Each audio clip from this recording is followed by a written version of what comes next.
Un artista del trapecio, de Kafka. Un artista del trapecio. Como se sabe, este arte, que se practica en lo alto de las cúpulas de los grandes circos, es uno de los más difíciles entre todos los asequibles al hombre. Había organizado su vida de tal manera, primero por afán profesional de perfección, después por costumbre, que se había hecho tiránica, que mientras trabajaba en la misma empresa permanecía día y noche en el trapecio.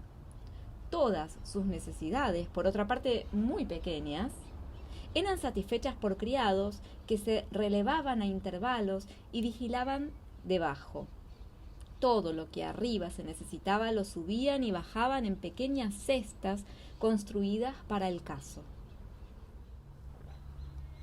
De esta manera de vivir, no se deducían para el trapecista dificultades especiales con el resto del mundo. Solo resultaba un poco molesto durante los demás números del programa porque, como no se podía ocultar que se había quedado allá arriba, aunque permanecía quieto, siempre alguna mirada del público se desviaba hacia él. Pero los directores se lo perdonaban, porque era un artista extraordinario, insustituible. Además, era sabido que no vivía así por capricho y que sólo de aquella manera podía estar siempre entrenado y conservar la extrema perfección de su arte. Además, allá arriba se estaba muy bien. Cuando en los días cálidos del verano se abrían las ventanas laterales que corrían alrededor de la carpa y el sol y el aire irrumpían en el ámbito crepuscular del circo, era hasta bello. Su trato humano estaba muy limitado, naturalmente. Alguna vez trepaba por la cuerda de ascensión algún colega de gira.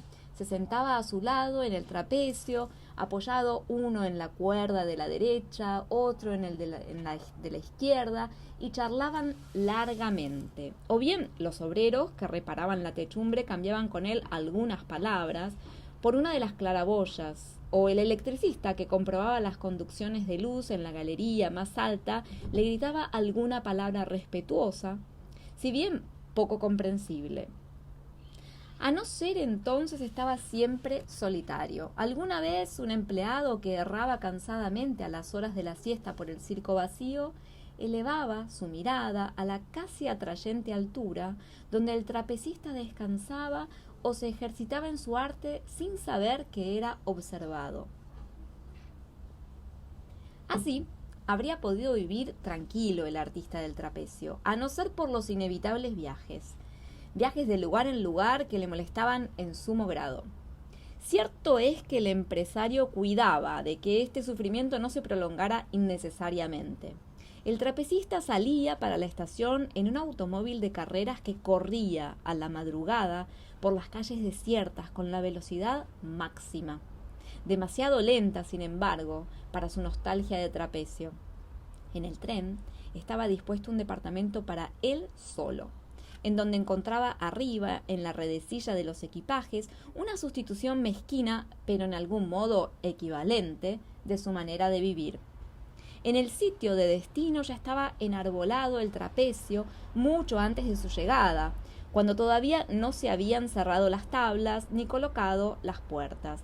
Pero para el empresario era el instante más placentero, aquel en que el trapecista apoyaba el pie en la cuerda de su vida y en un santiamén se encaramaba de nuevo sobre su trapecio.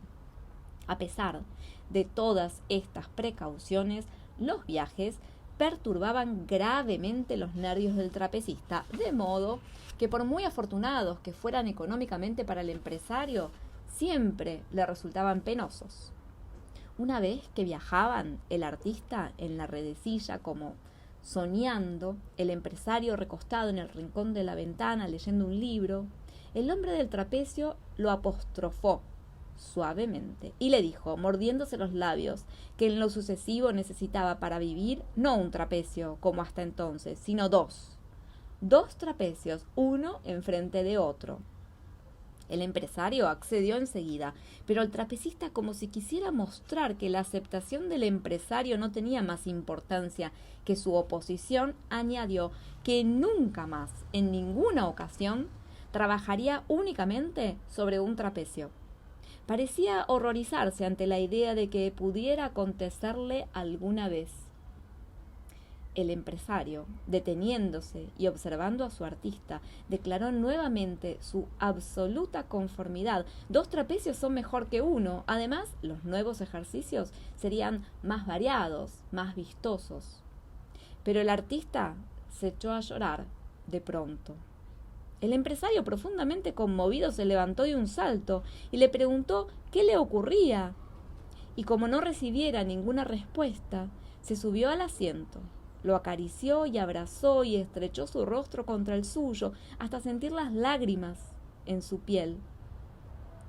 Después de muchas preguntas y palabras cariñosas, el trapecista exclamó, sollozando: «Solo con una barra en las manos, ¿cómo podría yo vivir?». Entonces, ya fue muy fácil al empresario consolarlo. Le prometió que en la primera estación, en la primera parada y fonda, telegrafiaría para que instalasen el segundo trapecio, y se reprochó a sí mismo duramente la crueldad de haber dejado al artista trabajar tanto tiempo en un solo trapecio. En fin, le dio las gracias por haberle hecho observar al cabo aquella omisión imperdonable. De esta suerte pudo el empresario tranquilizar al artista y volverse a su rincón. En cambio, él no estaba tranquilo. Con grave preocupación espiaba a hurtadillas por encima del libro al trapecista. Si semejantes pensamientos habían empezado a atormentarlo, ¿podrían ya cesar por completo? ¿No seguirían aumentando día tras día? ¿No amenazarían su existencia?